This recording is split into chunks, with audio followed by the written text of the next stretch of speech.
시편 23편 말씀을 우리 함께 일어서서 읽도록 하겠습니다.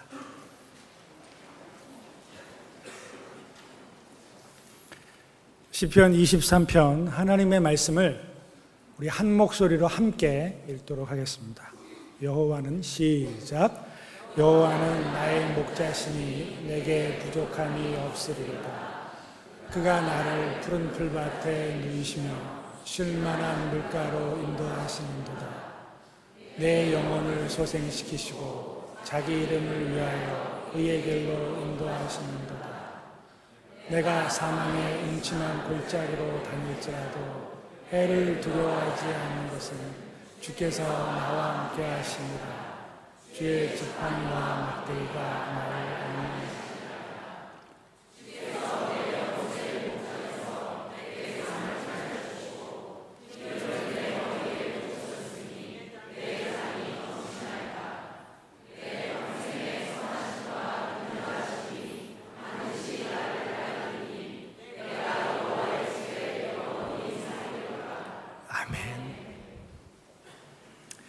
기도하시겠습니다. 아버지 하나님, 이 시간에 하나님이 나의 목자이심을 저희들이 고백하는 시간들 되게 해 주시옵소서. 이 말씀을 잘 이해하고 깨닫고 또 이 말씀에 의지하여 우리에게 주신 삶을 담대하게 살아갈 수 있도록 저희를 인도하여 주시옵소서. 성령님 이 시간 운행하여 주시옵소서. 예수님의 이름으로 기도하옵나이다. 아멘. 시편 23편에 대한 자세한 배경은 성경에 나오지 않습니다. 그냥 다윗의 시라고만 나옵니다. 시편 23편의 내용을 읽다 보면 목자, 푸른 초장, 쉴만한 물가, 지팡이와 막대기 이러한 단어가 나타나기 때문에 다윗이 목동으로 살면서 자신이 양떼를 돌볼 때 하나님의 돌보심을 깨닫고 이 시를 썼다라고 생각들을 합니다. 그런 부분이 있을 수도 있습니다.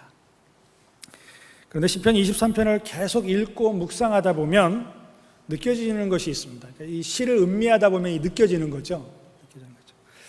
그것은 이 시가 다윗이 사망의 음침한 골짜기도 경험하고 원수의 앞에 서 있는 것도 경험하는 등 삶의 많은 어려움과 경험들을 겪고 아마 중년에서 노년으로 넘어가는 그 시기에 이 고백을 하지 않았을까라고 생각을 해봅니다.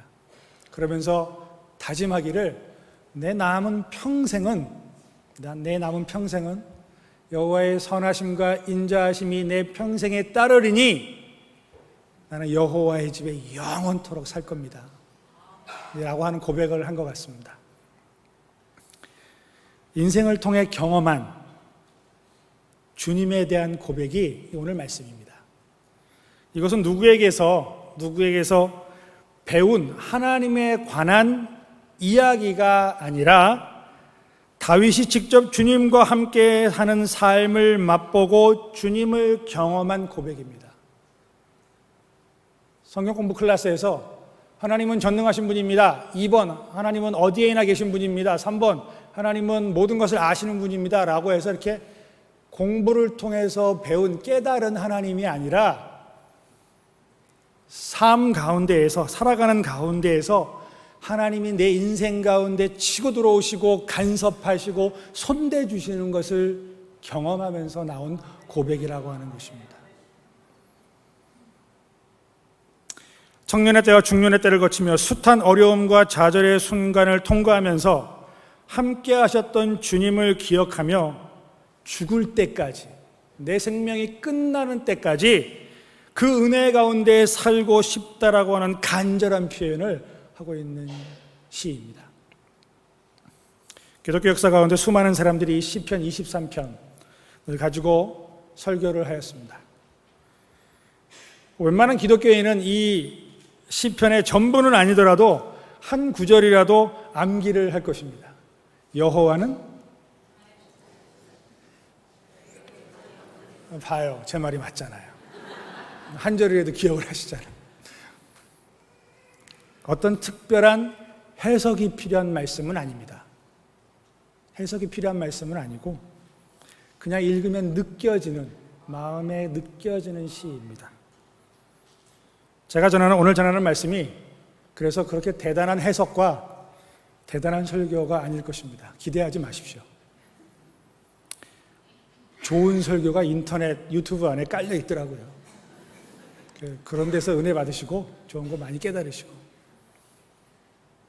그러나 오늘은 2019년 10월 현재를 살고 있는, 우리가 겪고 있는 삶의 자리에 우리 공동체, 빌립보 교회라고 하는 공동체로 우리를 불러 모으시고 이 가운데서 함께 살게 하고 계신데, 우리에게 주시는 오늘 이 말씀, 우리에게 하나님이 뭐라고 말씀하고 싶으신가를 듣는 시간을 갖도록 하겠습니다. 우리 공동체를 향해 주님이 어떤 분이신가를 다시 한번 기억하며 주님을 더욱 신뢰하고 굳건한 믿음에 서 있는 그러한 기회가 되기를 예수님의 이름으로 축원합니다. 여호와는 내가 부족함 없도록 인도하시는 분이십니다. 여호와는 나의 목자시니 내게 부족함이 없으리로다. 그가 나를 푸른 풀밭에 누이시며 쉴 만한 물가로 인도하시는도다. 주님이 내 목자이시니 전 더 이상 원하는 것이 없습니다.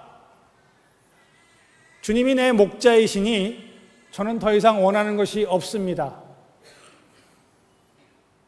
여호와 하나님이 저와 여러분의 목자이십니까? 대답 잘하세요. 여호와 하나님이 저와 여러분의 목자이십니까? 그래서 살면서 정말 부족함 없으십니까? 아멘이 안 나오네. 아직도 배고프세요? 더 이상 원하는 것이 없이, 더 이상 원하는 것이 없이 지금 살고 계십니까? 이 고백을 음미해 보면, 주님, 전 더 이상 원하는 것이 없이 만족합니다 라는 고백이 물리적으로 모든 것이 채워지고 원하는 것이 다 이루어졌기 때문에 드리는 고백이 아님을 알 수 있습니다. 평생 먹고 살게 채워져 있고 건강도 확실하고 자식들을 비롯한 가족 모두가 제 몫을 단단히 하고 내가 원하는 것은 뭐든지 이루어지는 그러한 삶 가운데에서 드려지는 난 부족함이 없습니다 라고 하는 고백이 아니라는 거예요. 다윗이 여호와가 목자이기 때문에 부족함이 없다라는 고백을 하게 된 배경은 2절에서 이렇게 이해하고 있습니다. 그가 나를 푸른 풀밭에 누이시며 쉴 만한 물가로 인도하시는도다. 주님이 저를 푸른 풀밭과 쉴 만한 물가로 인도하시기 때문에 저는 부족함이 없습니다라고 하는 고백이에요. 여러분, 여기서 다윗이 여호와께서 나를 푸른 풀밭에 누이신다라고 했을 때 그 장면을 그 인터넷 같은 데 가면 많이 있죠. 푸른 평원, 아주 넓은 평원에 잔디가 파랗게 피고 언덕에 잔디가 피고 거기에 양떼들이 어슬렁어슬렁 거리는 사진, 그런 사진 보신 적 있으세요? 그걸 얘기하는 게 아니에요.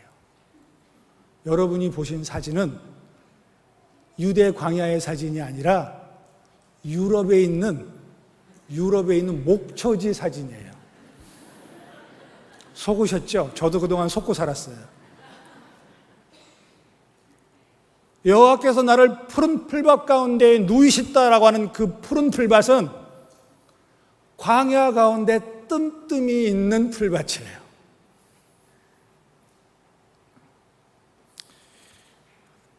제가 이디오피아 살면서 제 주변에 가장 많은 것 중에 하나가 양과 염소예요. 제가 묵고 있는 신학교 바로 옆에, 우리 와보신 분들은 알지만 바로 옆에 양하고 염소하고 소를 파는 마켓이 있어요. 그래서 저는 그 소하고 양을, 또 염소하고 양을 이렇게 관찰하는 기회가 있었고, 아파르에 들어가면 제가 항상 하루에 가장 씨름을 많이 하는 대상이 누구냐면 이 염소들이에요. 염소들.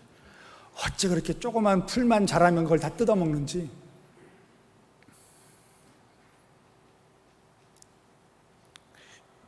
아마 이디오피아의 지금 그 염소와 양들이 살아가는 그 삶의 모습이 당시의 유대 광야에서 목동들이 양을 쳤을 때하고 별로 그렇게 다르지 않을 거예요.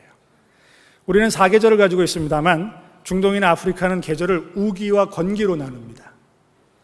우기가 되면 비가 오기 시작하면 말랐던 땅이 푸릇푸릇해져요. 황무지인 이디오피아 아파르 땅도 푸릇푸릇해집니다. 막 푸른 기가 그 사막 같은 곳이거든요. 근데 비만 좀 몇 번 오면 금방 푸른 그 풀들이 자라요. 그러면 양, 염소 등의 가축들이 풀을 뜯어먹기에 아주 좋습니다. 그런데 양, 염소 떼가 풀을 뜯어먹는 것이 항상 가능하지 않습니다. 첫째, 건기 때에는 풀이 아예 없어요. 두 번째, 우기 때에 풀이 좀 나도 양 떼, 염소 떼가 와서 한번 먹고 나면 금방 풀이 하나도 없는 황무지가 돼버립니다. 자, 우리 이디오피아 단기팀 오신 분들 알 거예요. 저 신학교 바로 밑에 그 염소하고 양 마켓이 있는데 거기가 이 산 중턱이에요. 이 산 언덕이에요. 비가 오면 푸릇푸릇해져요. 그런데 푸릇푸릇해진 게 일주일이 안 가요. 금세 양, 염소가 다 먹어버리면 또 이 흙바닥이 돼버립니다. 그래서 푸른 끼가 없어지게 되면 목동들은 그 가축들을 데리고 다른 지역으로 이동을 하며 가축들을 먹입니다. 푸른 풀밭에 누이신다라고 하는 표현은 먹을 것이 풍족하게 쌓여 있고 먹어도 끝이 나지 않는 그런 풀밭을 의미하는 게 아니에요. 사실 유대광야를 살펴보면 갈릴리 호수에서 요단강을 타고 내려오는 계곡을 중심으로 푸릇푸릇한 풀밭들이 존재합니다. 그리고 그 양도 많지 않고요. 양떼들이 풀을 뜯고 나고 나면 다른 지역으로 옮겨가야 굶어 죽지 않는 거예요. 푸른 풀밭에 나를 누이신다라고 하는 것은 내게 필요한 먹을 것을 때때에 맞게 주시는 주님이라고 하는 뜻이에요. 푸른 풀밭을 쌓아놓고 먹어도 끝이 없는 풀밭이 아니라 먹고 나면 또 그때에 맞게 나를 몰고 가서 다른 풀이 있는 곳에 인도하여서 먹게 해주시는, 하루하루 먹게 해주신다라고 하는 거예요. 우리 예수님이 기도하셨을 때 가르쳐 주셨던 오늘날 우리에게 일용할 양식을 주옵시고의 개념인 거예요.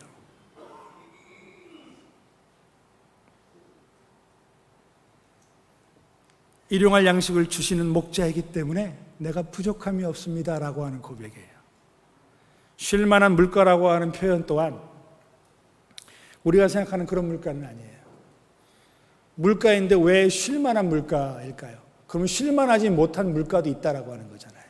그죠? 여러분, 쉴만하지 못한 물가가 있어요. 제가 첫 텀을 사역했던 케냐에 가면 케냐가 유명한 것 중에 하나가 뭐냐면 동물 관광이에요. 이 마사이마라라고 하는 그 국립공원이 있고 그 국립공원이 탄자니아의 세렝게티라고 하는 국립공원하고 이렇게 붙어 있어요. 6월, 7월 우기가 되면 200만 마리 아니에요. 200만 마리의 누떼가 톰슨, 가젤, 얼룩말 이런 떼가 세렝게티에서 마사이마라로 이동을 해요. 장관이죠. 어떤 분들은 선교사인 저희 보러 온다 그러면서 선교사 위로하러 온다 그러놓고 동물 관광하더라고요. 근데 700km를 이 누떼와 톰슨, 가젤, 그 다음에 얼룩말들이 달려서 오다가 세렝게티 공원을 넘어 마사이 마라 공원으로 넘어가서 만나게 되는 게 뭐냐면 마라강이라는 강이 있어요. 마라강. 아주 넓고 크고 물이 엄청나게 많은 곳이에요. 생각해 보세요. 700km를 달려왔던 이 짐승들이 얼마나 목이 마르겠어요. 근데 그 앞에 강이 있는 거예요. 그러면 덥석 들어가서 강에 물을 마셔야 될 거 아니에요. 그렇지 않아요. 강가에 딱 오면 다 서요. 그 떼들이 다 서요. 떼들이 서고 누떼의 리더격인 몇 마리의 누들이, 그 짐승들이 강 주변을 살펴봐요. 강 주변을 살펴보고 건너도 되겠다 싶으면 강으로 뛰어들고요. 그 리더들이 뛰어들고 나면 그 뒤에 수백만 마리의 짐승들이 그것을 따라서 뛰어들어서 강을 건너가는 거예요. 700km를 달려왔는데 그 어마어마하게 큰 강, 물도 많고 깨끗하고 그 강에서 그냥 물을 먹지 못해요. 왜 그런 줄 아세요? 그 강가에는, 물속에는 악어떼들이 살고 있어요. 악어떼들이. 그래서 강을 건너다가 악어떼들이 강을 건너는 짐승들을 잡아먹는 거예요. 쉴만한 물가가 아니에요. 쉴만한 물가가 아니에요. 물은 많고 깨끗하고 엄청나게 마실 수 있고 마음껏 마실 수 있지만 쉴만한 물가는 아닌 거예요. 쉴만한 물가는 그래서 오히려 많은 양의 물이 흐르는 풍성한 물이 있는 것이 아니라 어쩌면 물소리에도 놀라지 않는 졸졸 흐르는 작은 시냇가일 수가 있어요. 지리적으로 그래요. 이렇게 큰 양의 물이 흐르는 곳이 없어요. 주님께서 차고 넘치게 주시니까 부족함이 없습니다라고 하는 고백이 아니에요. 어쩌면 주님은 그날 양식을 주시고 넘치지 않게 때때마다 필요를 채워주시는 분이세요. 그런데 이렇게 먹이시고 돌보시는 주님을 보니까 신뢰가 되니까 고백을 하는 거예요. 부족함 없습니다. 저는 부족함이 없습니다. 삶에서의 만족은 소유의 많음에 있지 않습니다. 제 말이 아닙니다. 성경의 말씀이고요. 제가 어저께 우연히 유튜브 보다가 하버드 대학에서 75년간 연구한 연구 자료의 결과에 보면 75년을 사람들을 추적하면서 연구를 한 거예요. 가장 행복함을 누리는 사람들은 어떤 큰 일을 성취한 사람도 많은 부를 가진 사람도 아니었다라고 하는 거예요. 부족함 또는 만족함은 심리적인 것이고 영적인 것이에요. 주님이 나를 먹이시는구나, 주님이 나를 돌보시는구나, 이것을 경험할 때 나오는 고백이 주님은 내 목자이시며 내가 부족함이 없습니다라고 하는 거예요. 주님이 나를 먹이신다라고 하는 것에 대한 체험이 없으니까 내가 나를 먹여 살리기 위해 투쟁을 해야 하는 것입니다. 피곤을 무릅쓰고 악에 바쳐서 속으로 자신의 인생을 한탄하면서 죽어라 자신을 먹여 살리기 위해서 사는 것입니다. 그런데 아무리 쌓아놓아도 만족이 없습니다. 집을 몇 채 사고 빌딩을 사고 돈을 침대 밑에 깔아놔도 마음이 허전합니다. 여호와는 나의 목자이십니다. 내가 주님 때문에 부족함이 없습니다라고 하는 이 고백은 사실 공부해서 깨달아지는 것이 아닙니다. 하나님 우리를 인도하신 아버지라는 것을 성경 공부를 통해 설교를 통해 그렇구나 라고 깨달아지는 것이 아니라 내 삶의 소소한 현장에서 그리고 내 인생에 개입하시는 주님의 손길을 확신할 때 얻어지는 고백인 거예요. 나같이 보잘것없는 사람의 인생인데 주님이 내 인생 가운데로 치고 들어오시는 게 깨달아지고 확신이 되는 거예요. 그때 고백하는 게 뭐냐면 주님이 나를 돌보시는구나, 주님이 나의 목자시구나, 부족함이 없습니다라고 하는 고백이에요. 내 작은 삶의 현장에서 그리고 내 인생에서 개입하시는 하나님의 손길은 주님의 깊은 교제 가운데 주어지는 축복이에요.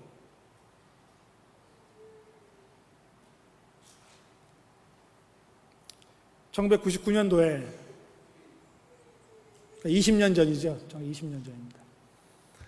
제가 1998년도에 이제 유학을 왔는데, 죄송합니다. 제 얘기를 잠깐 하겠습니다. 자랑하는 게 아니니까.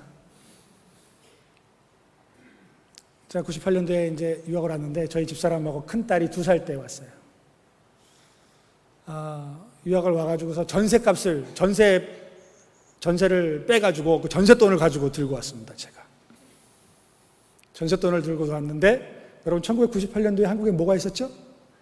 IMF. 제가 IMF 때 유학생들이 다 집으로 돌아가는 그때 저는 유학을 온 사람입니다. 전세돈 빼가지고 와가지고 조그만 차 한 대 사고 학비 내니까 돈이 없더라고요. 빌립보교회 전도사 생활을 제가 여기서 했는데 그 당시에 한 달에 800불 받았어요.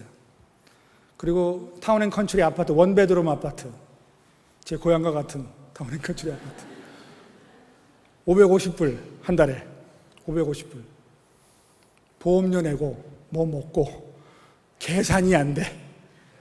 계산이 안 돼요.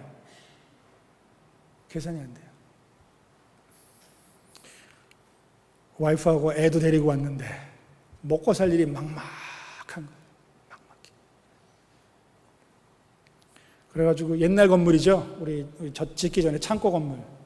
밤에 아무도 없을 때 교회 와가지고서는 교회 본당 의자에 가만히 앉았어요. 앉았는데 기도도 안 나오고 뭐 생각도 안 나고 그냥 멍하니 앉아있어. 멍하니 앉아있고 한숨만 쉬는 거죠. 어휴, 내가 울려고 웃으려고 왔던가 뭐 이러면서 그렇게 가만히 앉아있는데 제 마음에 떠오르는 말씀이 하나 있는 거예요.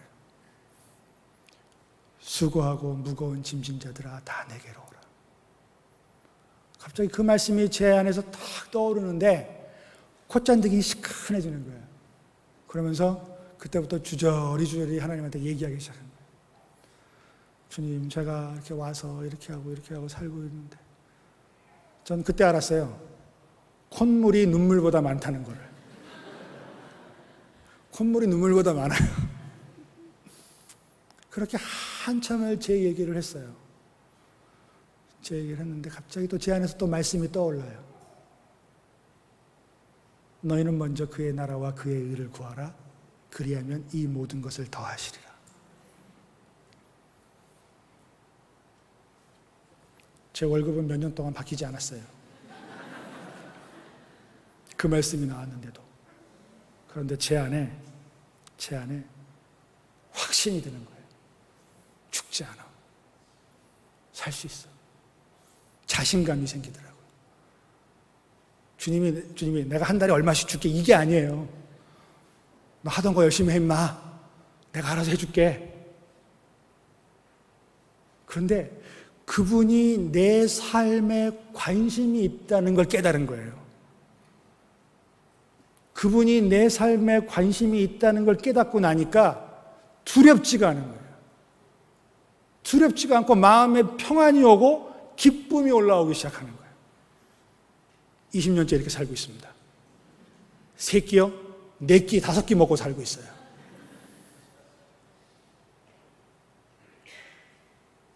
이 경험, 한 번의 경험이 그 이후에 제 삶 가운데, 사역 가운데 아주 큰 확신을 있었습니다. 돈이 없어? 아이, 그럼 하나님이 하지 말라는 뜻인가 보지 뭐. 한 번도 사역비와 살아가는 그 비용 때문에 제 마음이 흔들려 본 적이 없었어요. 20년 동안. 그러다가 몇 년 전에 한번 흔들린 적이 있었어요. 연약한 인간이라 아파로의 유치원을 시작하면서 유치원을 운영을 해야 되는데 운영비가 없는 거예요. 그래서 저한테 있는 것들을 다 집어넣었어요. 저한테 들어오는 헌금 뭐 이런 거 다 집어넣고 나니까 이디오피아 들어갈 비행기 값이 없는 거예요.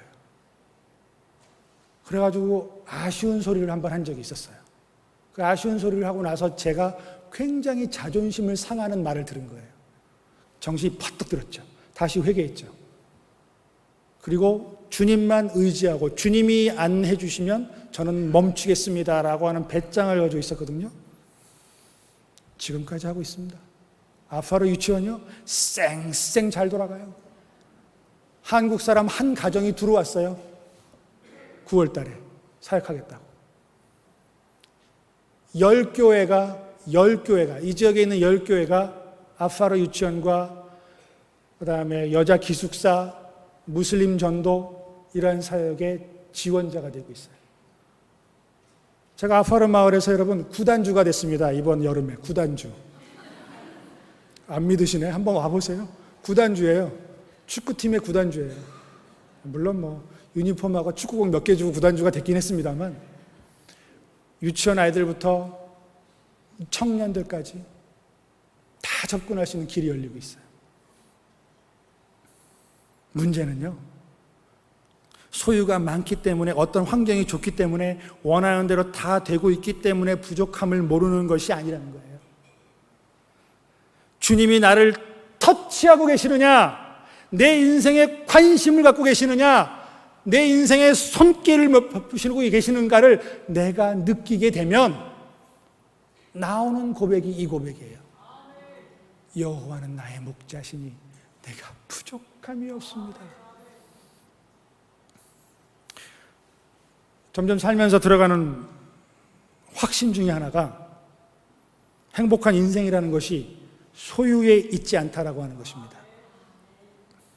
그리고 또 무엇인가 크고 위대한 일을 이루었기 때문에 행복하다라고 하는 것도 아닌 것을 이제 알게 되고 있습니다. 어떤 크고 위대한 일을 이루는 것도 내 손에 있지 않고요, 내 손으로 이루려고 하다 보니까 인생이 괴로워지는 거예요.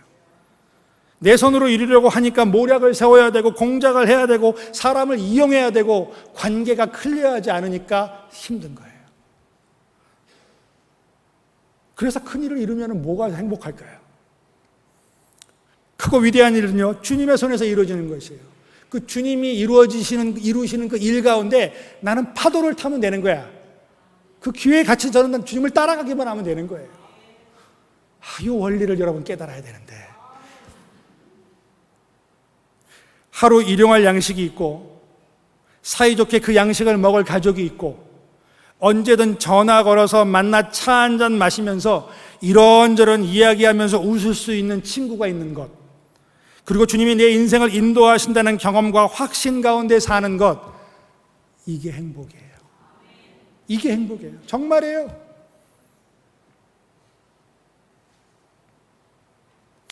주님이 저와 여러분의 목자이십니다. 목자에 대해 할 말이 많은데 한마디만 하면요, 목자는 자기가 돌보는 짐승을 위해서 살아요. 제가 말씀드렸죠, 저희 학교 밑에 그 양하고 염소 시장이 있다고. 차를 타고 가다 보면, 택시를 타고 가다 보면 염소 양들이 막 길가로 내려와요. 그래가지고 차가 섰다 가야 되고 조심해야 돼요. 근데 제가 얼마 전에 택시를 타고 가는데 이쪽에서 양이 내려오고 이쪽에서 양이 내려온 거예요. 택시기사가 이쪽에서 내려오는 양을 피하느냐고 오른쪽으로 턴 거예요. 근데 이쪽에서 양이 내려오니까 양을 쓱 스치고 지나갔어요. 제가 죽는 줄 알았어요. 왜 죽는 줄 알았는데요, 목자들이 달려들어서 자기 양들 건드렸다는 거예요. 자기 양을 건드렸다라고 하는 것 때문에 승객인 저한테까지도 화를 내는 거예요. 택시기사가 싹싹 빌었어요. 목자가 이런 게 목자예요. 이런 게 목자예요. 물론 선한 목자도 있고 악한 목자들도 있습니다. 선한 목자는 자기가 돌보는 대상을 충실하게 돌봅니다. 먹고 마시는 것, 자기는 먹지 못하고 자기는 잠자지 못하지만 자기가 기르는 양에 대해서는 철저하게 관리를 합니다. 우리 주님은 선한 목자이십니다. 자기의 양을 위해 목숨도 내어놓으신 분이십니다. 이 목자 되신 예수님께서 내 인생을 인도하시기 때문에 부족함이 없으십니다. 이 목자 되신 예수님을 경험하셔야 돼요. 내 인생 가운데 들어오셔서 내 인생 가운데 손길을 베푸시는 그 하나님을 경험하는 일들이 있어야 돼요. 두 번째로, 여호와는 나를 회복시켜 주시는 분이세요. 3절 말씀에 내 영혼을 소생시키시고 자기 이름을 위하여 의의 길로 인도하시는도다 라고 말씀하고 있어요. 내가 부족함이 없도록 하실 뿐만 아니라, 내가 먹고 마시고 사는 것에 대하여 부족함이 없게 하시는 것뿐만 아니라 내 영혼이 살아나고 꼬꾸라질 때 나를 붙잡아 일으키시고 세우시는, 회복시키시는 하나님이심을 믿으시기 바랍니다. 내 영혼을 소생시키시고라고 하는 말씀 가운데 이 소생시킨다는 말은 영어로 리스토어예요. 히브리 말로는 슈브라고 하는 말인데, 이 말의 원래 뜻은 뭐냐면 원래의 자리로 되돌려 놓는다라고 하는 뜻이에요. 내 영혼을, 꼬꾸라진 내 영혼을 다시 일으켜 세워서 원래 있었던 하나님의 자녀의 자리로 되돌려 놓으신다라고 하는 거예요. 이게 소생시킨다라고 하는 의미예요. 자신의 잘못으로 꼬꾸라진 사람이라면 다시 일으켜 세우신다는 것입니다. 내 영혼을 소생시키는 하나님에 대하여 제가 아무리 설명하는 것보다 성경이 이야기하는 말씀을 들으면 확실하게 여러분 이해가 되실 거예요. 누가복음 15장에 보면 주님께서 하신 비유 말씀 가운데 탕자의 비유가 있습니다. 어떤 사람에게 두 아들이 있었어요. 둘째 아들이 어느 날 아버지에게 아버지 재산 중에서 나한테 돌아올 유산을 미리 달라고 요구를 하고 그 유산을 받아가지고 먼 나라로 가서 허랑방탕하게 그것을 다 써버립니다. 그 유산을 다 털어먹습니다. 아버지의 재산을 다 털어먹었을 뿐만 아니라 나중에는 그 나라 백성 중 한 사람의 천한 일꾼이 되었고 그나마 그땐 또 얻어먹지 못하는 그런 가뭄 상황도 경험하게 됩니다. 그러다가 그렇게 굶주리고 있을 때에 자신의 아버지를 생각을 합니다. 내 아버지가 얼마나 부자인데 나는 여기서 굶어 죽고 있구나. 차라리 아버지에게 돌아가서 용서를 구하고 아들의 지위 내려놓고 그냥 아버지의 집에 품꾼으로 살아야겠다라고 하면서 아버지에게로 돌아갑니다. 아버지에게로 돌아가는 길에 아직도 집은 멀리 있는데 아버지는 그 아들을 먼저 보고 달려나와서 그 아들을 끌어안고 불쌍히 여기며 입을 맞춥니다. 아들의 아버지에게 이렇게 고백을 합니다. 아버지께 죄를 지었고 이제는 아들이 아니라 그냥 품꾼의 하나로 써줘서 먹고 살게만 해주십시오라고 이야기를 합니다. 그런데 아버지는 거지가 되어 돌아온 아들을 위해 종들을 명하면서 제일 좋은 옷을 입히고 손에 반지를 끼우고 품꾼으로 살겠다는 아들을 다시 아버지의 아들의 자리에 돌려놓으십니다. 그리고 기쁨의 잔치를 엽니다. 이것이 바로 내 영혼을 소생시킨다라고 하는 의미예요. 이게 내 영혼을 소생시키시는 하나님이라는 거예요. 자신의 잘못을 고백하고 아버지께 나오면 아버지 하나님은 불쌍히 여기시며 나를 안아주시고 내 원래의 자리로 일으켜 세워주신다는 거예요. 이분이 우리의 목자이신 하나님이세요. 걱정하지 마시고 돌아오세요. 돌아오시면 돼요. 묻지 않으세요. 묻지도 따지지도 않으세요. 돌아온 탕자 이야기를 잘 살펴보면 사실 그 이야기 안에는 탕자가 한 명 더 있어요. 탕자가 한 명 더 있어요. 아버지를 떠나지 않고 집에 있었던 큰아들이에요. 돌아온 동생을 보며 또 자기 동생을 회복시키시는 아버지를 보면서 정의로운 듯이 주장을 합니다. 아버지의 재산을 삼켜버린 이놈이 돌아오니까 잔치를 벌여요, 아버지? 이런 놈을 어떻게 받아줍니까, 아버지? 이런 놈을 어떻게 회복시키십니까, 아버지? 아버지와 함께 살고 있었지만 아버지의 마음은 전혀 알지 못하는 큰아들, 어쩌면 더 큰 탕자예요.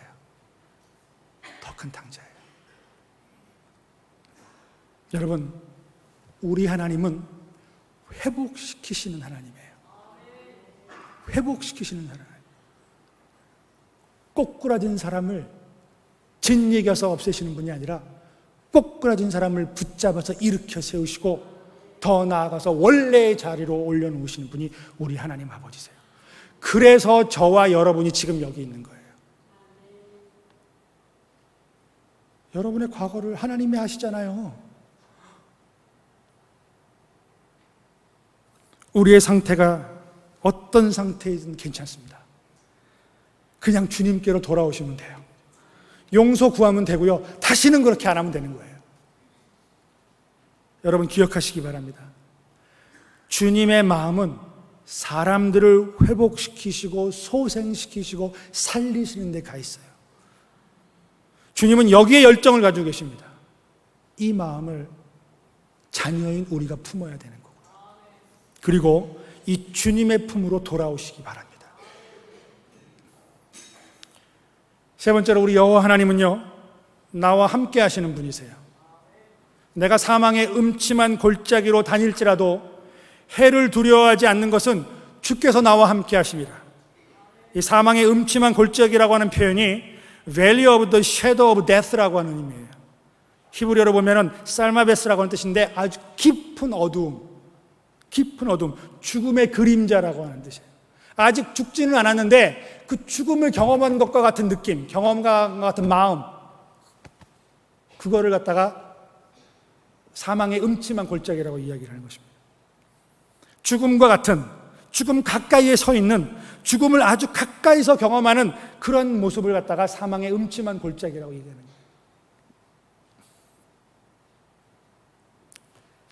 이런 죽음을 가까이서 마주하는, 사망의 음침한 골짜기를 지나는 일들, 우리 인생에서 피할 수 없습니다.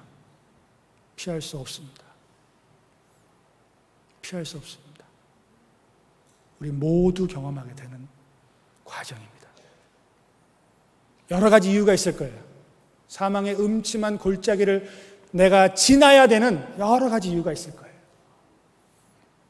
그 여러 가지 이유는 지금 얘기할 필요는 없지만 분명한 것은 우리 모두는 그러한 과정을 겪었을 수도 있고 겪고 있는 중일 수도 있고 겪을 수 있다라고 하는 거예요. 그리고 결국에는 그 죽음을 내 것으로 맞이하는 순간이 있을 거예요. 제가 오늘 예언 하나 할까요? 예언? 저와 여러분 다 죽을 겁니다.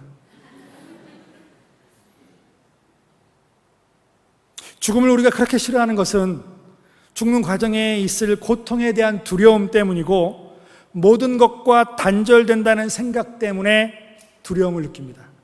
어떤 믿지 않는 분들에게는 죽음 이후에 어떠한 일이 있을지 모르기 때문에 두려움을 느낍니다. 그런데 그리스도인들은 이 죽음에 대하여 다른 입장을 좀 가지셔야 돼요. 죽음은 우리가 피할 수 없는 현실입니다. 그러나 우리는 죽음으로 끝나는 것이 아니라 죽음을 통과하면 새로운 세계를 보게 될 것입니다. 눈물도 없고 고통도 없고 슬픔도 없고 기쁨과 감사함과 환희 가운데 드려지는 예배, 그 놀랍고 기가 막힌 그 영광의 자리는 죽음을 통과하셔야지만 맞이하실 수 있다고 하는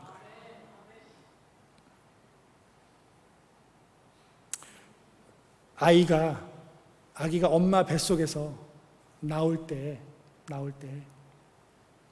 뱃속 안이 편하죠. 근데 뱃속 안에 있으면 이 세상을 어떻게 보겠습니까? 우리 여성 동지 여러분들 애 낳을 때 고생하셨죠?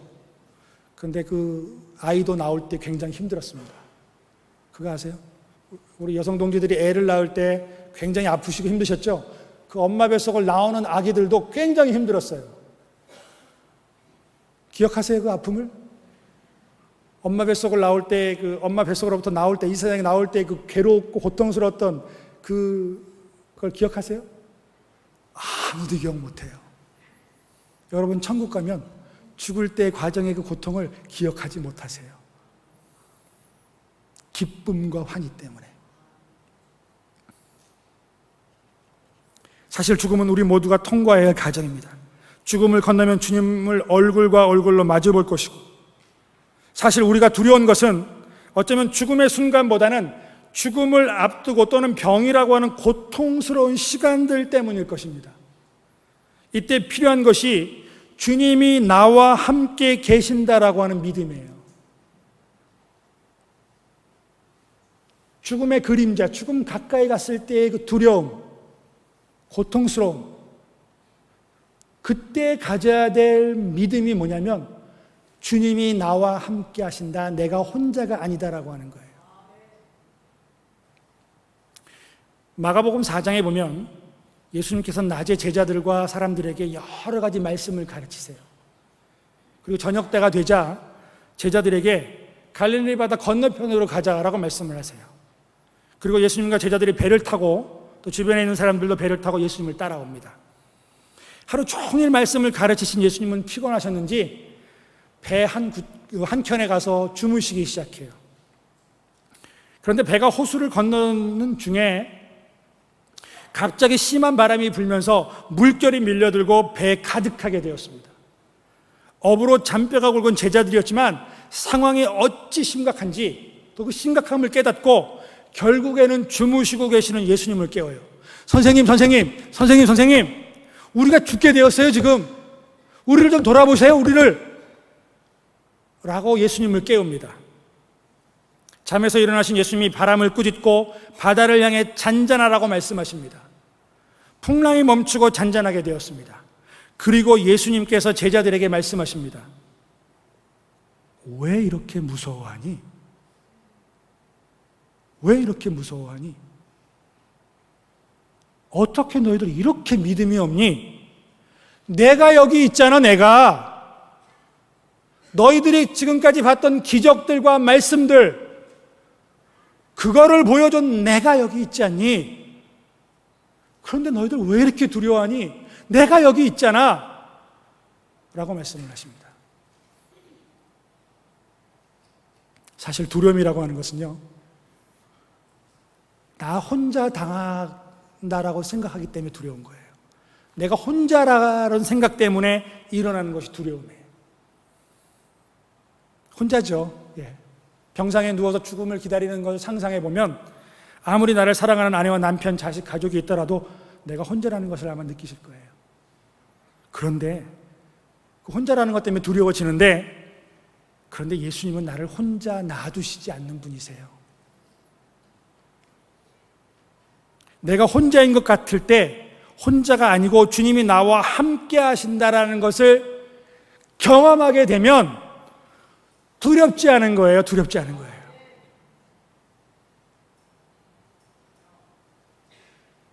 주님이 나와 함께 하신다는 것을 체험하는 순간, 주님이 나와 함께 하신다는 것이 느껴지고 깨달아지고 확신이 되어지는 순간 두려움은 사라집니다. 회복도 가능합니다. 어떤 경우에 죽는다 할지라도 그 죽음이 기쁨과 감사함 가운데에 다가올 수도 있습니다. 우리 인생은 내가 주님의 터치를 감지하느냐, 주님이 나를 만지시고 내 인생 가운데 개입하시고 나와 함께 하시느냐를 깨닫느냐 못 깨닫느냐, 거기에 따라서 반응이 다르게 나옵니다. 상황은 다 똑같아요. 상황은. 혹시 우리 가운데 사망의 음침한 골짜기를 지금 지나고 계신 분들 계십니까? 주님이 여러분과 함께 하심을 믿으시기 바랍니다. 무엇보다 주님께 초점을 맞춰보시기 바랍니다. 잘 들으세요. 아프면 내 아픈 것과 병에 내 관심이 가 있게 돼 있어요. 내가 아픈 것, 내 병에 내 모든 신경이 쓰이게 돼 있어요. 당연한 겁니다. 그런데 그럴 때 의지적으로 내 병과 아픈 것에 몰입하지 마시고 내 관심과 내 초점을 주님은 나에게 어떤 분이신가를 아는 것으로 바꿔보세요. 그리고 주님이 나에게 어떤 분이신가를 찾아보시기 시작하세요. 성경 말씀도 보고요, 기도도 하시고요, 좋은 설교도 듣고요, 좋은 믿음의 사람들을 만나서 간증도 들으시면서 내 관심을 내가 아프고 병이라고 하는 것에서 주님께로 돌려보세요. 돌려보세요. 하나님의 특별한 은혜를 경험하실 거예요. 믿으세요. 믿으세요. 네 번째로, 주님은요, 내 인생 가운데에서 내 잔이 넘치나이다라고 고백해 만들어주시는 하나님이세요. 5절에 주께서 내 원수의 목전에서 내게 상을 차려주시고 기름을 내 머리에 부으셨으니 내 잔이 넘치나이다 라고 다윗은 고백을 하고 있습니다. 원수의 목전에서 내게 상을 차려주신다라고 하는 옛날 버전은 원수의 목전에서 내게 상을 베푸신다라고 얘기를 해요. 상을 차려주신다라고 하면 마치 1인용 식탁, 나만을 위한 식탁을 차려주는 것 같은 느낌인데, 상을 베푸신다라고 하는 그 원어의 뜻은 긴 테이블을 깔고 그 위에 산의 진미의 음식들을 쫙 깔아놓은 걸 얘기하는 거예요. 원수의 목전에서 내게 어마어마한 뱅퀴, 큰 식탁, 긴 식탁에 음식을 쌓아놓고 나와 함께 주님이 먹는 이야기를 하는 거예요.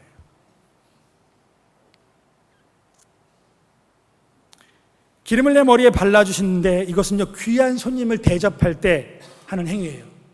예수님이 어느 날 식사하셨을 때 식사 중에 어떤 여인이 값비싼 향유를 들고 와서 그 향유를 깨뜨리고 예수님의 머리에 부었죠. 귀한 손님에게, 귀한 분에게만 하는 거예요. 원수가 내 앞에 있는데 그 앞에서 최고의 지도자 되신 하나님께서 상을 베풀어 주시고 머리에 기름을 발라주시고 있는 장면을 한번 상상해 보세요.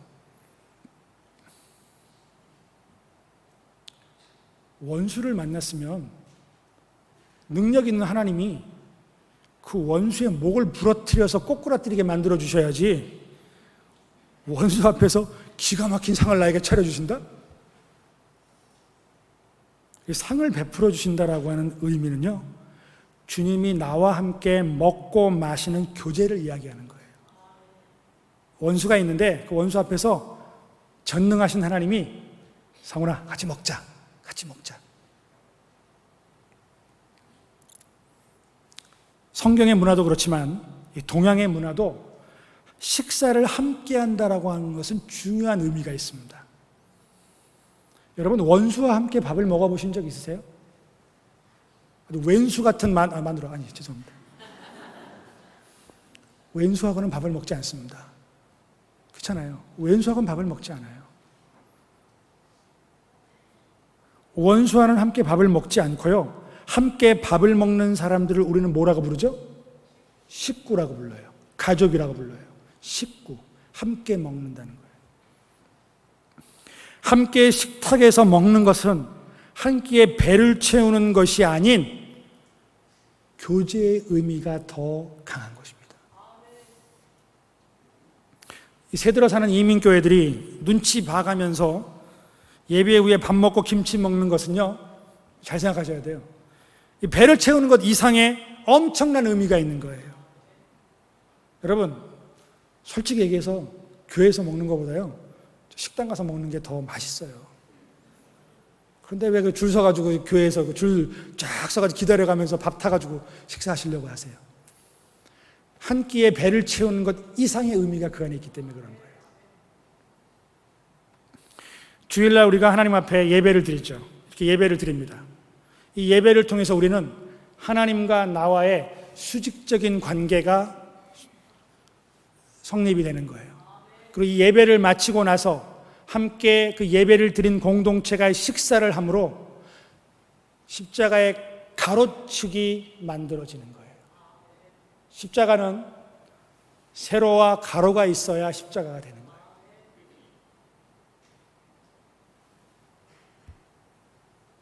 우리 교회도 예배 후에 식사 준비를 합니다. 그 일이 쉽지 않습니다. 잘합니다. 그래서 이런저런 말이 있었다라고도 제가 들었습니다. 그리고 이런저런 방법들을 시도하였고 시도하고 있다는 것도 들었습니다. 그런데 주일 예배 후에 함께 나누는 식탁의 교제는 단순히 목장이 돌아가면서 자기들의 순서를 떼우는 의미가 아니라는 거예요. 어떤 기금을 만들기 위해서, 야, 우리 돈 없으니까 우리 이번에 점심 팔아서 돈 좀 만들어 보자, 그러한 의미로 기금을 모으는 의미보다 더 심오하고 깊은 신학적이고 성경적인 의미가 그 안에 있는 거예요. 아버지 하나님께 함께 예배를 드린 우리가 식탁의 교제를 통해서 한 가족임을 증명해 보이는 거예요. 정성을 다해 식사를 준비하는 것이고요. 그래서 개인과 공동체가 희생을 해가면서 다른 사람들을, 다른 성도들을 섬기는 거예요. 한 끼의 배고픔을 채우는 과정이 아니라 저 안에는 성경적이고 신학적이고 하나님 관점의 의미가 들어있는 거예요. 우습게 여기지 마세요, 여러분. 식탁의 교제를. 예수님이 제자들하고 제일 많이 한 게 뭔지 아세요? 먹고 마시셨어요. 오죽했으면 바리새인이 예수님을 향하여 먹기를 탐하는 자라고까지 욕을 했을까요?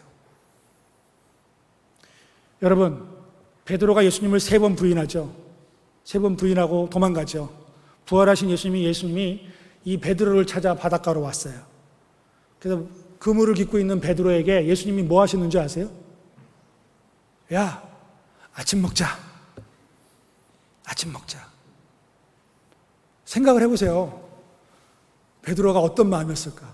예수님을 막 부인하고 저주하고 도망왔는데 그 예수님이 오셔가지고서 야 이놈의 새끼야 네가 나한테 이럴 수 있어? 이런 말씀하시는 게 아니라 베드로 일로 와 아침 먹자. 이 얘기는 뭐죠? 나랑 같이 다시 내 교제권을 안으로 들어와. 나하고 함께 살아. 너 내 식구야. 너 내 거야. 그 의미가 이 안에 있는 거예요. 그 안에 의미가. 여러분 선교적 교회라고 하는 것. 선교적 교회. 선교적 교회 아닌가요 이제? 미셔널 처치 아닌가요? 선교적 교회는요 단순히 선교사 많이 보내고 여러 가지 선교적 활동을 하는 교회를 말하는 게 아니에요. 오해하지 마세요. 선교사 우리보다 많이 보낸 교회 역사 가운데 엄청 많고요. 지금도 많고요. 선교적 활동하는 교회 엄청 많아요. 그런데 그러한 교회를 전부 다 선교적 교회라고 얘기하지 않아요. 선교적 교회라고 하는 것은 교회의 모든 행위 가운데 복음의 메시지가 들어있어야 되는 거예요. 내 옆에 있는 성도에게 물 한 잔을 주면서도 그 안에 그리스도의 메시지가 들어있는 것, 이게 바로 미셔널 라이프인 거예요.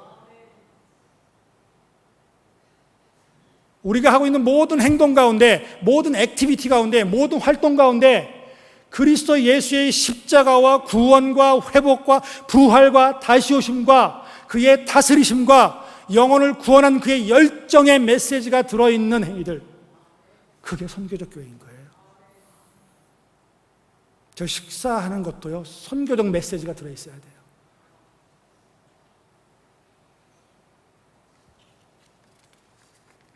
원수의 목전에서 최고의 능력자이신 하나님이 나와 교제를 하시고 나를 존중히 여겨주신다는 이 표현 안에는 기막힌 메시지가 들어있어요. 여러분 원수를 상대할 때 원수로부터 승리를 얻는 방법이 뭡니까? 원수로부터 이기는 방법, 원수를 이기는 방법이 뭐죠? 원수의 목을 부러뜨린다가 아니라는 거예요. 헷갈리시죠? 원수의 목을 부러뜨리는 게 원수를 이기는 방법이 아니라는 거예요. 원수를 이기는 방법.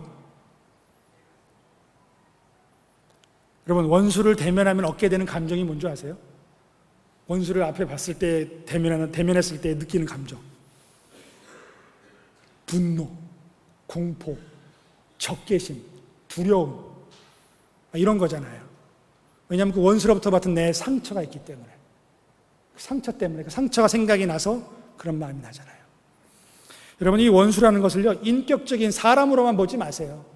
환경일 수도 있어요. 병일 수도 있어요. 어떤 상황일 수도 있고요. 어떤 사람에게는 치유되지 못하는 병일 수도 있고요. 어떤 사람에게는 나에게 큰 상처를 준 사건일 수도 있고 사람일 수도 있어요. 어쨌든 나에게 두려움과 공포, 분노, 적개심 등의 감정으로 나를 놀라게 하는 존재와 사건, 그런 상황들인 거예요. 이러한 원수를 앞에 두고 주님은 나에게 교제하자 그러시며 나를 존귀히 여겨주신다라고 하는 거예요. 우리에게 있는 이 원수와 같은 상황과 상처들과 사람으로부터 자유를 얻는 방법은 주님이 나를 존귀히 여겨주신다라고 하는, 그리고 주님이 나를 주님의 식구로 여기시고 관계를 누리게 하신다는 그 사실을 깨달을 때 얻게 되는 거예요. 이거를 잘 이해하시기 위해서 죄송합니다만 제 개인 얘기를 조금 해드리겠습니다. 제 자랑이 아니니까, 저의 아픈 과거였던 얘기니까 얘기를 해드릴게요. 3부 예배는 좀 여유가 있습니다. 1부 예배 때는 하지 않았던 얘기인데 2시간 정도 쉬면서 계속 제 마음에 이 말을 함께 나눠야겠다라고 하는 그 부담이 있어서 나눕니다. 설명을 잘해드리기 위해서 원수의 앞에서 목전에서 상을 베푸신다라고 하는 이 주님의 이 의미가 뭔가. 저는 가난한 집에서 태어났어요. 정말 찢어지게 가난한 집. 그리고 제가 태어나서 자라면서 봤던 우리 집안의 상황은 저희 아버지 형제들이 엄청나게 박터지게 싸우는 장면들이었어요. 지금도 기억나요. 어렸을 때 제가 아마 한 9살, 8살 막 술 먹고 멱살 잡고 싸우는 형제들끼리 이제 그러한 거를 보면서 자랐어요. 그리고 저희 부모님들이 그러한 것을 당하는 거를 또 봤고요. 자라면서 가족들에 대한 사랑과 신뢰보다는 제 안에 이 적개심이 있었어요. 14살 때 저에게 치유되지 못하는 병이 있다는 것을 발견하게 됐어요. 유전병인데 영어로는 머스큘러 디스트로피라고 하는 게 뭐냐면 어깨의 근육이 점점 사라지는, 어깨의 근육이 이제 없어지는 병이에요. 평생에 걸쳐서 어깨의 근육이 없어지다 보니까 그러니까 뼈가 자리를 잡지 못하고 막 뒤틀리는 거죠. 제가 이렇게 어깨가 휘어 있죠. 그리고 팔을 들지 못해요, 위로. 그걸 14살 때 발견한 겁니다. 14살 이전에는 자유로웠어요, 아주. 그런데 14살이 됐을 때 저한테 그러한 유전병이 있다는 것을 발견을 하게 됐습니다. 16살 때 자면서 계속 기침을 하고 아침에 일어났는데 기침을 하면서 피를 토하는 일이 일어났어요. 병원에 갔더니 폐결핵 3기라고 얘기를 해요. 그 의사 선생님이 무슨 의도가 있었던 것 같아요. 제가 서 있고 저희 어머니가 서 있는데 의사 선생님이 저희 어머니한테 이렇게 말씀하죠. 아주머니, 아들은 죽어요. 16살짜리가 딱 서 있는데 엄마 옆에 있고 의사 선생님이라는 분이 저희 어머니한테 아주머니, 아들은 죽어요 라고 얘기하는 거예요. 저희 어머니가 그 자리에서 무릎을 탁 꿇고 그 의사 선생님을 바지를 붙잡으면서 살려주세요, 살려주세요. 저희 아들 좀 살려주세요 라고. 그걸 제가 그 자리에 다 봤어요.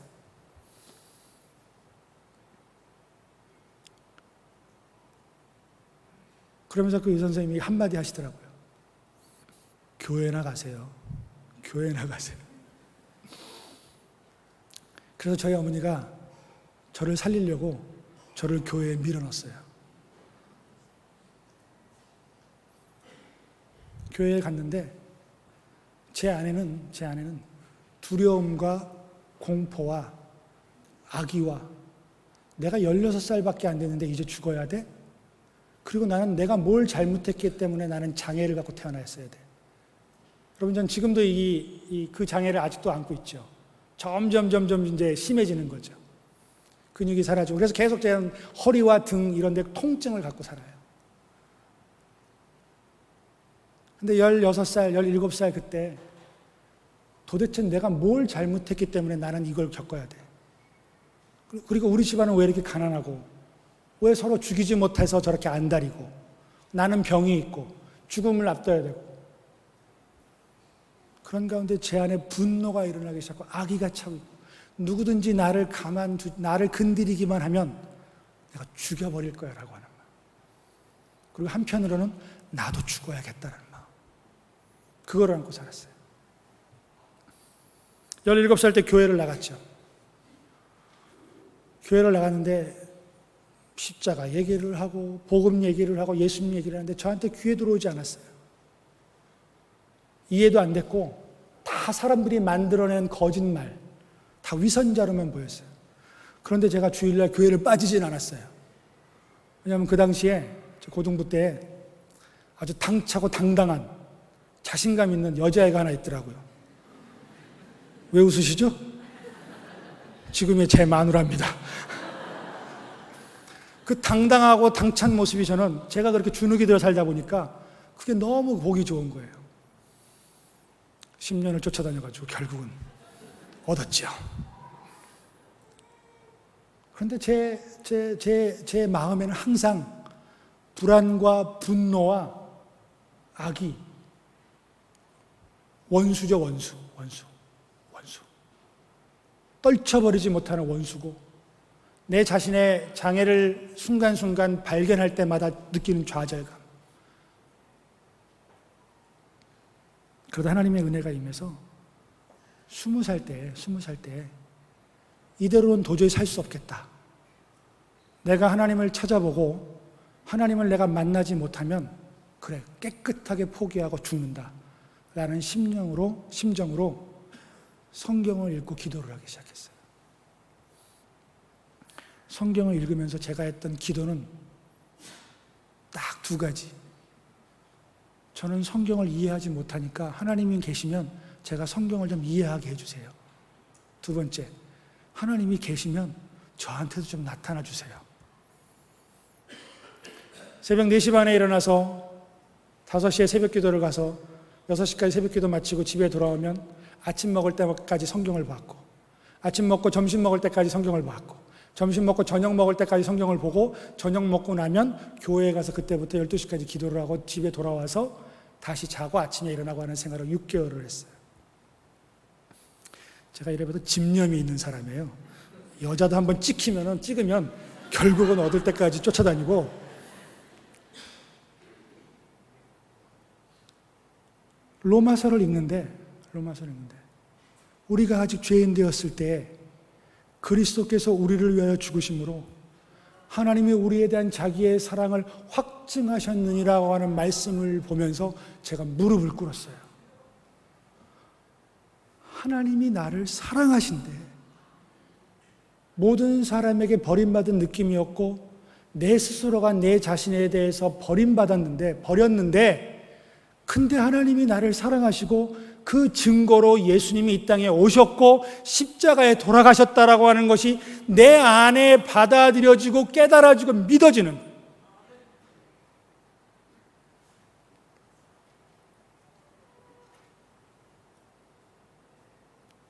하나님이 나를 사랑하신다라고 하는 사실이 깨달아지고 나니까 저를 그동안 짓눌렸던 그 원수들의 공포와 두려움이 풀어지기 시작하는 거예요. 나를 짓눌렀던 그 고통스럽고 좌절스러웠던 내 마음 가운데 있었던 큰 응어리가 풀려지는 거예요.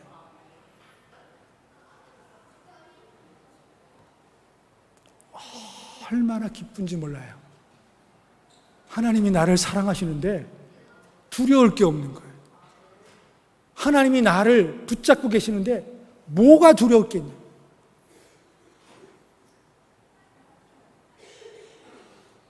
여러분,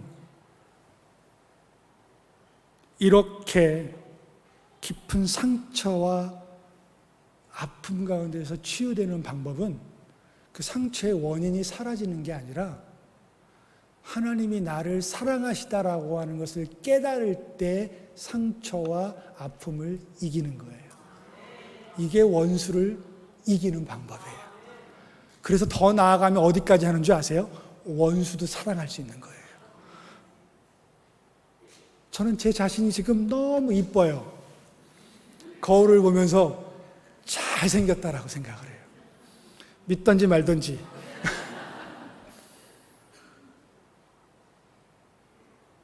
이게 원수의 목전에서 상을 베푸신다라고 하는 의미예요. 중요한 건 뭔지 아세요? 하나님이 내 인생 가운데 개입하셔서 내게 말씀하시고 나를 터치하시는가를 깨닫느냐에 있는 거예요. 우리의 근본 문제는 내 삶 가운데 하나님의 간섭하심을 있다는 것을 내가 아느냐 모르냐의 문제인 거예요. 문제가 아니에요, 사실은. 그러면 하는 고백이 뭔지 아십니까? 주님, 내 잔이 넘칩니다. 내 잔이 넘쳐나이다.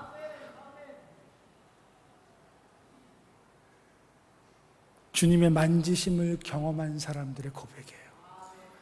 머리로 배운 사람들은 이 고백 못해요. 주님이 내 인생 가운데 들어오셔서 나를 인도하시고 터치하시고 말씀하시고 깨닫게 하시고 하나님이 나와 함께 하신다는 것을 깨달은 사람만이, 경험한 사람만이 할 수 있는 고백이에요. 내 잔이 넘치나이다. 여호와는 나의 목자이십니다. 여호와는 나를 부족함 없게 해주십니다. 나를 회복시키시고요, 나와 영원히 함께 하십니다. 나를 존귀히 여기시며 사랑하십니다. 내 잔이 풍성히 넘치도록 하십니다. 그래서 내 평생의 선하심과 인자하심이 나를 따를 것을 알기에 영원히 여호와를 떠나지 아니하고 그 집에 영원히 살겠다라고 우리가 다짐하는 거예요.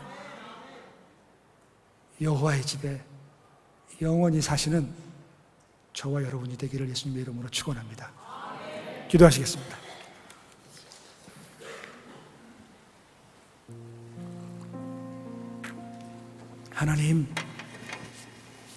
하나님이 나의 목자 된다는 것을 우리 빌립보교회 사랑하는 성도들 한 사람 한 사람이 다 진심으로 고백할 수 있도록 인도해 주시옵소서. 우리 인생 가운데 친히 들어오시고 말씀하시고 인도하시고 만져주시는 그 하나님의 놀라운 사랑의 손길을 우리 모두가 경험할 수 있도록 하나님 역사해 주시옵소서. 주의 백성입니다. 하나님, 주의 몸된 교회입니다.